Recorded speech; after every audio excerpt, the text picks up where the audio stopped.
Hello అందరికీ, మేమైతే కాళేశ్వరంలోని Saraswati పుష్కరాలకైతే start అయిపోయాము. మా వరంగల్ దగ్గర నుంచి స్వాగతం అంటూ హోర్డింగ్స్ అయితే స్టార్ట్ అయిపోయాయి. దారి పొడుగున బ్యానర్స్, హోర్డింగ్స్, స్వాగతం పలుకులే ఉన్నాయి. కానీ స్వాగతించారు, కానీ అక్కడి దాకా వెళ్ళాక ట్రాఫిక్ జామ్ అయింది. ఆల్మోస్ట్ 2 hours ట్రాఫిక్ జామ్లో ఉన్నాము. ఆ ఎండలో, అడవి మధ్యలో ఏ వాటర్ ఫెసిలిటీ లేదు. ఆ బస్సులో రష్ ఉడకపోతే భరించలేకపోయాము. మీరు కూడా వెళ్ళాలని ప్లాన్ చేసుకుంటే మాత్రం వాటర్ బాటిల్స్ అయితే పక్కా తీసుకెళ్ళండి. ఎన్ని గంటలు ట్రాఫిక్ జామ్లో ఉండాల్సి వస్తుందో తెలీదు. ఇంకా 2 hours వెయిట్ చేశాక బస్సు దిగలేదు. ఇంకా మేమే దిగేసి వెళ్ళిపోతాము, ఇంకా బస్ స్టాండ్ రీచ్ అయ్యే వరకు 1 hour అవుతుందన్నారు. సరే అని దిగేసి నడుచుకుంటూ వెళ్ళాము. అక్కడ బస్ స్టాండ్ వెళ్ళాక అక్కడ నుంచి ఘాట్ వరకు బస్సెస్ అరేంజ్ చేశారంట, స్కూల్ బస్సెస్.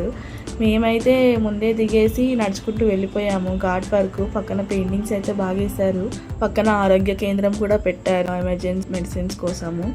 ఇంకా ఘాట్కి అయితే రీచ్ అయిపోయామండి. ఇంకా పుష్కర స్నానం ఆచరించి పూజలు చేసేసుకున్నాం. గంగమ్మ ఒడ్డున పుష్కర స్నానం చేసి పూజ చేయడం ఆ ముహూర్తంలో భగవంతుడికి దగ్గరైన ఫీలింగ్ వచ్చేసింది. మేము మా ఫ్రెండ్స్ అందరం కలిసి వెళ్ళామండి. ఫ్రెండ్స్ విత్ ఫ్యామిలీస్ వెళ్ళాము. ఒక చిన్న శివలింగాన్ని మట్టితో తయారు చేశాము.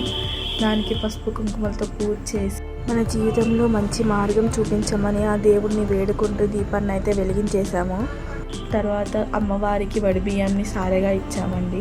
మన కుటుంబం, మన జన్మకు శాంతి, ఆయురారోగ్యాల కోసం ఈ వడి బియ్యాన్ని అయితే అమ్మవారికి అర్పించాము.